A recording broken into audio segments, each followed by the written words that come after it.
Hello from Universal Studios. Hi, Brennan. Hi. It's good to see you. It's good to see you. So today we are back at Universal because we are going to be going to do some of the Halloween activities. We're going to have some food, have some drinks, potentially do the Halloween Horror Nights houses, and I think do the Scarecrow Scavenger hunt a little bit later. We're having some friends meet us up a little bit later on in the park, and we're going to probably do that with them. So we're going to try to do as much as we can today.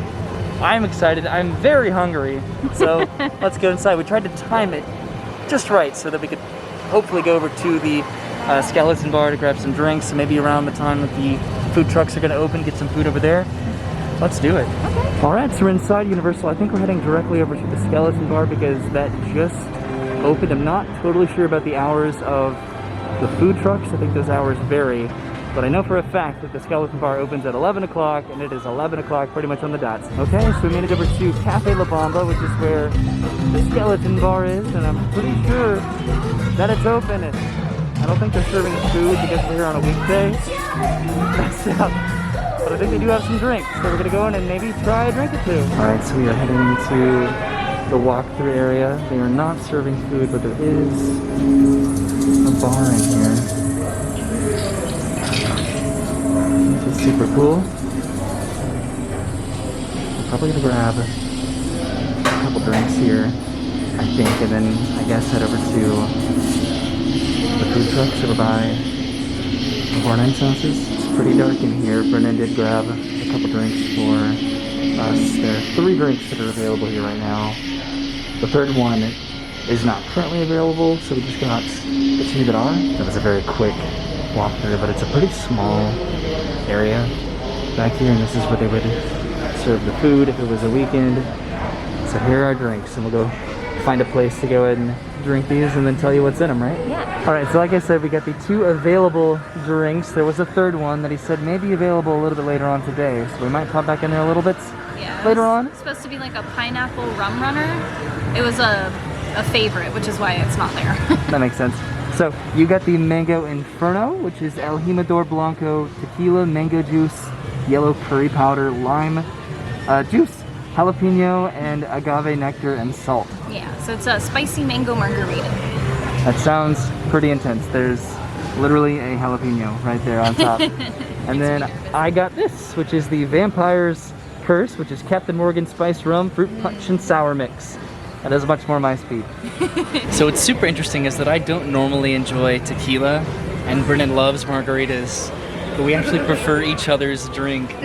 This to me is almost like a Bloody Mary in a way. It's spicy, but I like it. Probably because it's 11 o'clock in the morning, and I feel like this is more appropriate. That tastes like a melted popsicle. Yeah, it's pretty good. And it's really good. But we switched drinks. I am really surprised, but I'm happy. Good. All right, so we are on our way to the front of the park to go over to the food trucks over there to grab some food because we are starving. I'm still not sure yet if we're going to be doing the Horror Nights houses together. I'm definitely going to be doing them.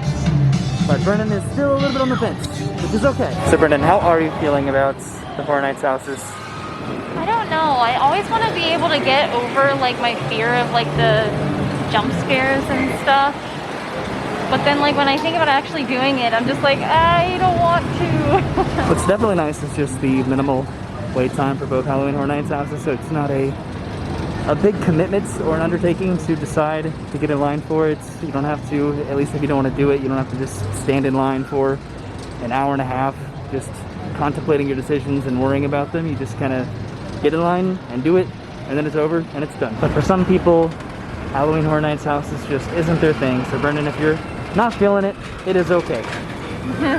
So we're over here by the food truck. It does look like it's open, so we can get some fried chicken and funnel brains, which is just fried chicken on a funnel cake.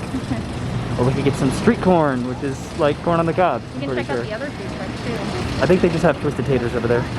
So what we're going to be doing is Brennan is going to be getting a fried chicken funnel cake over at the other food truck. And then I'm going to get a Twisted Tater over here because I have never had a Twisted Tater before. And I'm going to rectify that right now. So they have Twisted Frankencoils as well as Twisted Taters with blood and guts, which I think is just chili and cheese. I got a regular Twisted Tater because, again, I've never had one before. And then I got it with a garlic parmesan seasoning. And Brennan, of course, from the other food truck, got the funnel cake with the fried chicken on top. Yeah. With some glaze on there. That looks pretty good. I'm excited. I got a garlic parmesan seasoning on this, so it should be pretty good.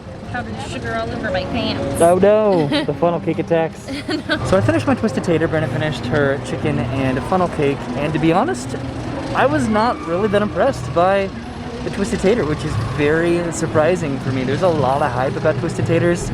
It's probably because I'm still incredibly hungry, and that was by no means filling at all. It was kind of complicated to eat.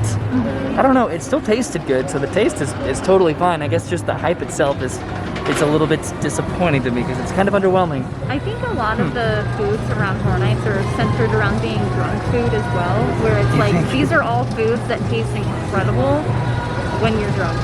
I don't know, because we're about to get some pizza fries, and I know for a fact those are going to be absolutely good because you can't really go wrong with pizza and fries, and it's just much more filling. I like the twisted taters. I thought they could have been a little bit saltier, but like I thought they were good. I could get those again. Was your funnel cake okay? The funnel cake was good. I honestly wish it was a bigger portion, and I would get that again too. All right, so our next stop is over here at Louie's to get some pizza fries. So I went ahead and I put in an order, and we're going to be mobile ordering, so hopefully it's pretty expedited, and we can go pick it up here in just a second. I love pizza fries. I'm wearing my pizza shirt in celebration, so there's a lot riding on this. Come on, pizza fries, make me feel that Halloween Horror Nights spirit. All right, so we are outside Louie's, and there goes the Blues Bros off on their way to do a performance.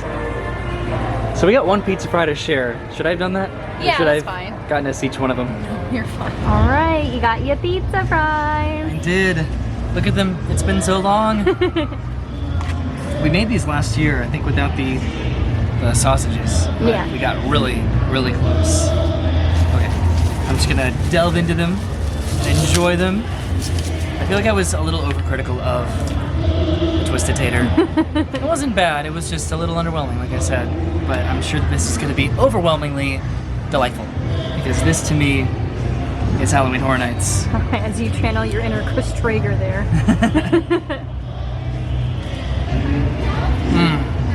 Everything you've been wanting? Yeah. That's the Blues Brothers play in the background. So have you given any more thoughts or considerations to the Halloween Horror Nights houses?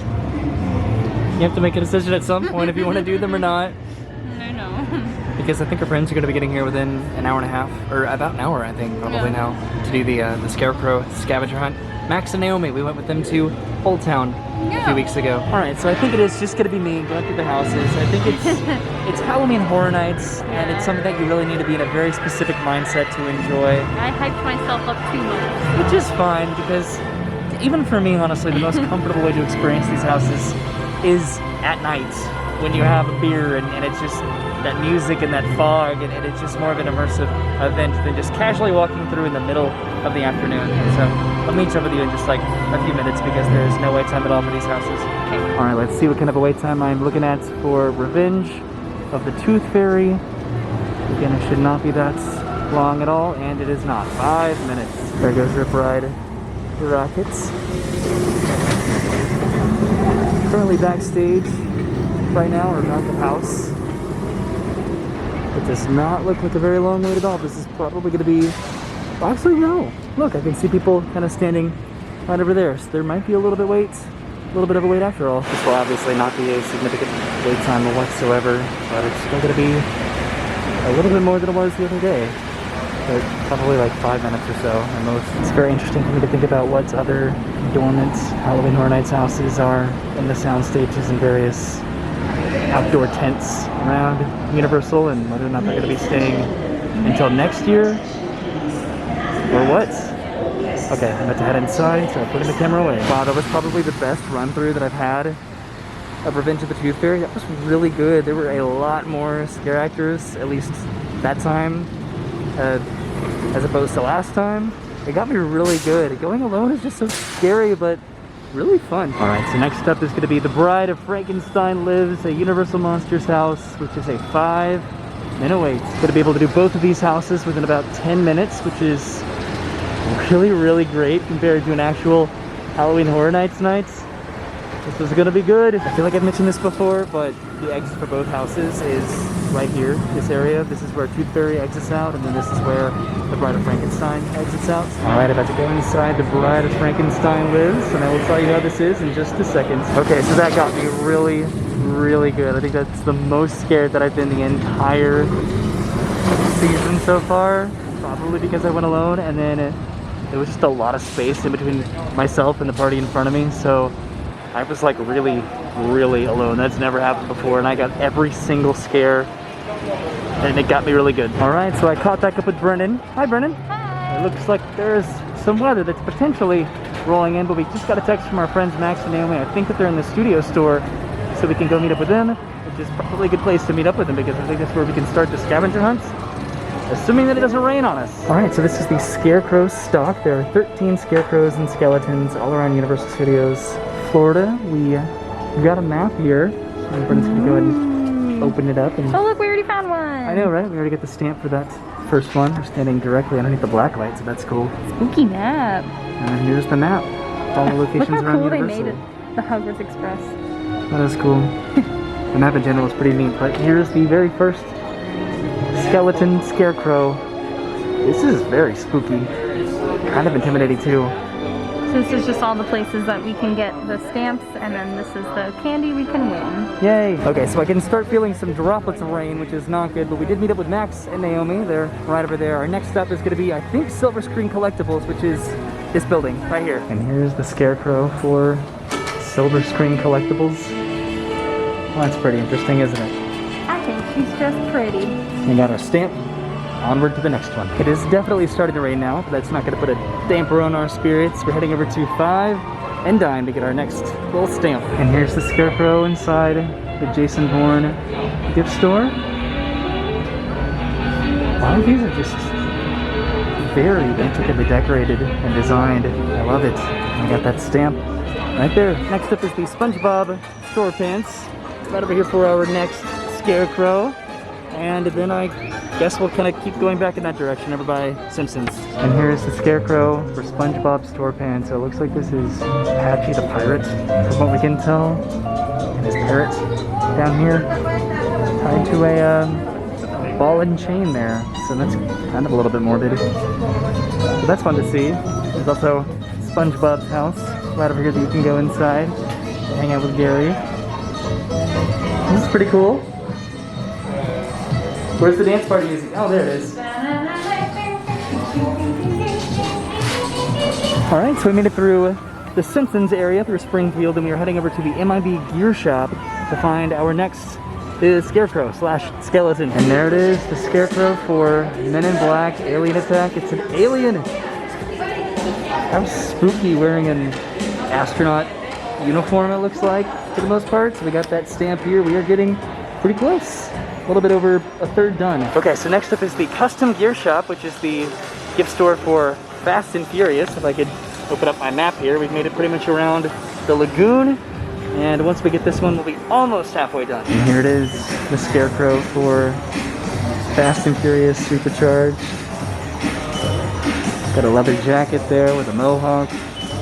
It's pretty cool. Got our stamp here. We are getting super close. Our next stop is pretty much right across from that store. It's the San Francisco Candy Factory. So after this, we'll be halfway done. So this one is just right inside the store. This one's very interesting. Look at these skeletal fingers here. He's lying inside a coffin with a very colorful pumpkin. Interesting. I'm pretty confused about the theme of this one. Most of them have been pretty straightforward, but this one's a little bit interesting.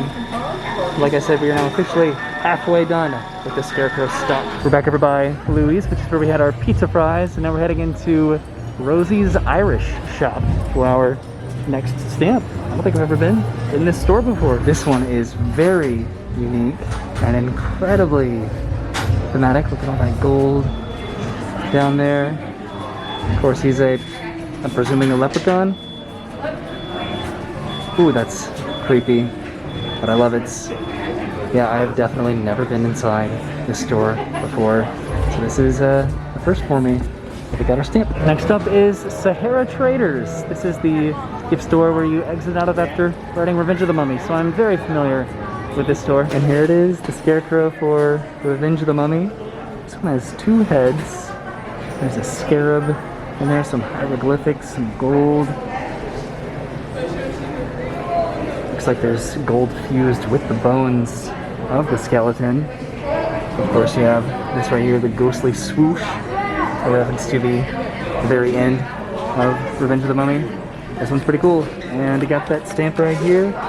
Pretty much about 2/3 done, almost. Okay, next up isn't really what's next on the actual list, but we're here at the film vaults to get our next stamp and our next Scarecrow. We're supposed to go over to Shrek's Yield souvenir shop, but that's kind of way over there on the other side of Transformers, so we're going here first. This one is also right as you walk in the door. This one I actually think is one of the scarier ones because it's just so massive.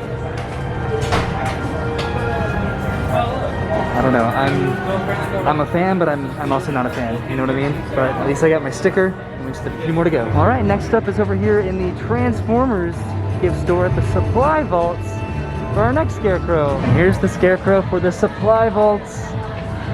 Look at this, looks like an android. Like a completely metal skeleton with a bunch of just wires and robotics, valves and whatnots. This is neat. Very creepy, but got that stamp. Okay, so we're back at the front of the park to go over to the, I think, Shrek's Yield souvenir shop. Yep, so this is that one right in there. We're almost there. We are so close. This one is particularly interesting because it says keep out and then S+F there. I'm presuming that is Shrek and Fiona. So did Shrek kill an invader in his swamp, rip off his head, and put a pumpkin on it? That is pretty morbid, isn't it? And here it is, our final stop. It's super silly stuff for our final Scarecrow. This one has a circus theme, it looks like, with the jackets. And then all the candy. Got some cotton candy here and a clown on that skeleton in particular down there. And there's Brennan back there in the back. And there it is, our final stamp. Alright, so we're back inside the Universal Studio Store, which is where we started our scavenger hunt, which is connected to Studio Suites. This is where we are redeeming our maps to get our prize. So we just redeemed our maps for some candy. I got some gummy worms, as did Max, and then Naomi and Brennan got these little peach rings. Peach rings! They also had, what they have, candy corn and jelly beans. I don't know why I said it like that, but we did it. All right, so we are on our way out of the park, and we decided to stop by the City Walk Starbucks to probably grab a couple drinks. Hi, Brennan. Did you enjoy your candy? Yeah. Good. Hi, Brennan. Hi, Roy. So we have our drinks. We both got a pink drink. Yeah. Max and Naomi are heading back to their car, and check this out. They got me, it's not gonna focus, they got me a mask with Earthquake on it. And the old logo, that's really gonna be kind of hard to see, but basically myself and Naomi both worked at Disaster way back in the past. She worked there before I did, and then I worked there after she left, but we both worked there, just not at the same time. So they got me an Earthquake mask. Yay! Okay, so we made it back to the car. That was our trip to Universal today to experience most of the Halloween offerings that they have. We did not get to go back and try that drink from Cafe La Bamba, but we got these instead, and maybe I'll make one more trip out before the Halloween season ends, because I always consistently have a good time here. I got to do both houses again today. They aren't your cup of tea, but I'm at least glad that I got to do it because they are a lot of fun, and they got me really good today. We got pizza fries, we got a lot of food. I complained about the Twisted Tater, but in retrospect, it was fine. I was just super hungry, and I just wanted something a little bit more substantial, which is what the pizza fries ended up being for me, because I love myself some pizza fries. Any takeaway for yourself? No, I had a good day. Yeah, I guess I did too. We get to meet up with Max and Naomi, and then do the Scarecrow Stalk, get our free candy. And there's also trick-or-treating over at Islands of Adventure, but we cannot do it because we are just too old. So, what you gotta do? All right, thank you for hanging out with us today at Universal. We will see you soon. Have a good day, and goodbye. Bye.